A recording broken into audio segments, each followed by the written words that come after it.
Rogos e preguntas. Voceiro do Grupo de Goberno ten a palabra. Gracias, señora alcaldesa. Respostas ás preguntas do Bloque Nacionalista Galego.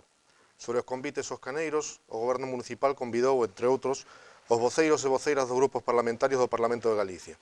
O convite asistiu quen así o estimou e os convites realízanse sen ter en conta o partido ao que cada voceiro ou voceira representa.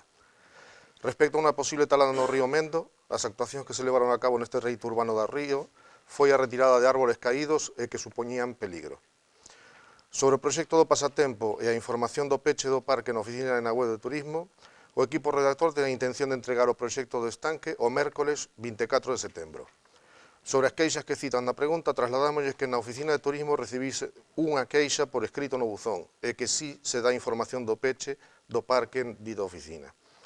Respecto ao proxecto de mellora da captación, as actuacións previstas no proxecto que citan na planta de tratamento de auga potable do Coto está en fase de licitación por Augas de Galiza. Ademais, o Concello solicitou unha subvención convocada pola Administración Autonómica para elaborar o Plan Municipal contra a seca. Sobre a torre municipal, o Goberno ten a intención de elaborar un proxecto de rehabilitación no que se contemplen os elementos necesarios nos que hai que actuar. En resposta ás preguntas do Partido Popular, sobre a torre de telecomunicaciones de Lanza, o réxime aplicable a este tipo de instalación é o regulado no artículo 34.7 da Lei 9/2014 do 9 de maio xeral de telecomunicacións. No caso de que sobre unha infraestructura da rede pública de comunicacións electrónicas, fixa ou móvil, incluídas as estacións radioeléctricas de comunicacións electrónicas, ya estea ubicada en dominio público ou privado, se realicen actuacións de innovación tecnolóxica ou adaptación técnica que supoñan a incorporación de novo equipamiento ou a realización de emisións radioeléctricas en novas bandas de frecuencias ou con outras tecnoloxías sen variar os elementos de obra civil ou mástil, non se requerirá ningún tipo de concesión, autorización ou licenza nova ou modificación da existente ou declaración responsable ou comunicación previa ás administracións públicas competentes por razóns de ordenación do territorio, urbanismo ou medioambientais.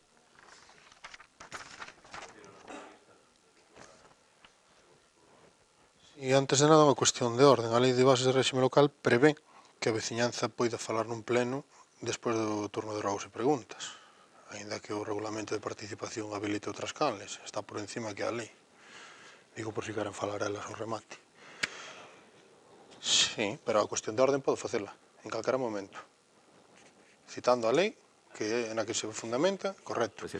Ben, preguntas. Temos recibido queixas de veciñanza de diferentes puntos de Betanzos pola presenza de lousas soltas nas beirarrúas, entre outros lugares, na ribeira fronte do tanatorio ou no camiño da estación. Ademais, na parte inicial, ademais trasladáronos queixas veciñais pola presenza dun furado enorme que leva desde o pasado mes de xullo, aberto no barrio de Bellavista. Cando pensan poñer fin a estas situacións? Son conscientes do perigo que representan e a incomodidade para a veciñanza?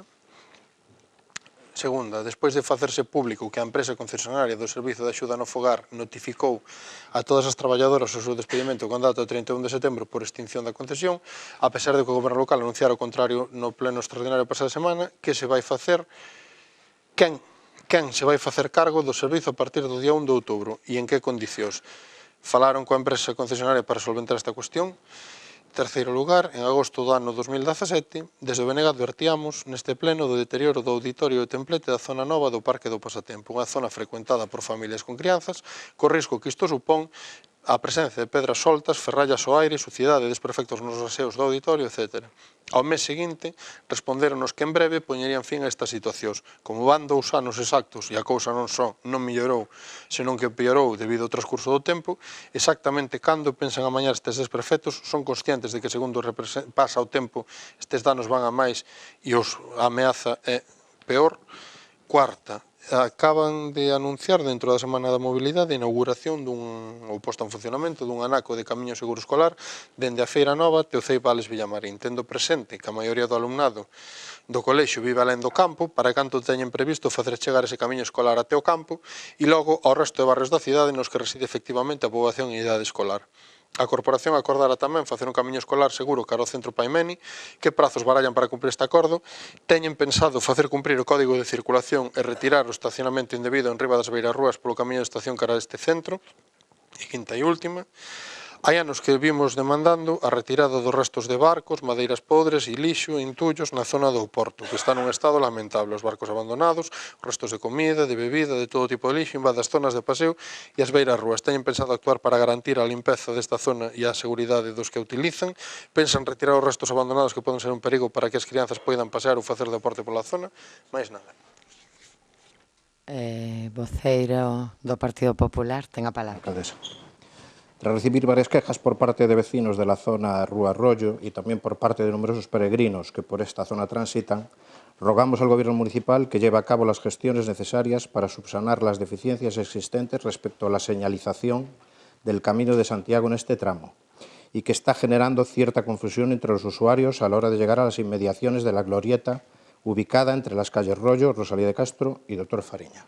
Segundo, vecinos de la plaza Pepito Arriola han vuelto a trasladarnos esta semana su malestar por la falta de mantenimiento de los árboles ubicados en dicha plaza y cuyas ramas golpean de forma habitual los ventanales de varias viviendas. Una reclamación esta que ya había sido trasladada hace más de medio año por este grupo a este salón de plenos. Por ello rogamos a la concejalía correspondiente que a la mayor brevedad corrijan esta situación. Tercero, a lo largo de este mes, numerosos padres y alumnos nos han trasladado su preocupación e interés por saber cuándo se convocarán las ayudas, becas para material escolar. ¿Qué previsión de tiempos tiene el Gobierno municipal para llevar a cabo esta convocatoria? ¿Existe alguna objeción o problema por las que estas ayudas no estén convocadas? Cuarto, desde la vecindad de la Rúa Doctor José Fariña nos trasladan su malestar por la situación en la que se encuentran los camelios, ubicados a lo largo de la calle y que claramente ofrecen una imagen de falta de mantenimiento. Rogamos a la concejalía correspondiente a que en los próximos días lleve a cabo una revisión, mantenimiento y mejora de esta ornamentación natural. Quinto y último. En el último mes, y a través de diversas declaraciones del propio Gobierno local en diferentes medios, se manifiestan una serie de cuestiones respecto a los plazos del futuro Plan General de Ordenación Municipal. Desde el Grupo Popular entendemos que el Gobierno municipal tiene toda la potestad, al igual que cualquier otra formación, de realizar las declaraciones que cada uno considere, pero no entendemos que en un tema tan relevante y delicado, como puede ser el documento de organización urbanística de Betanzos, no se trate previamente a cualquier declaración pública en una reunión con el resto de formaciones que conformamos esta corporación, tal y como se hacía, además, en el pasado mandato. Por ello, rogamos al Ejecutivo Municipal a que convoque la comisión correspondiente para tratar cualquier novedad o información de interés, tanto en lo referente a la elaboración del proyecto como también sobre sus posibles plazos. Nada más, gracias. Ben, pois, sen máis asuntos que tratar, levántase a sesión.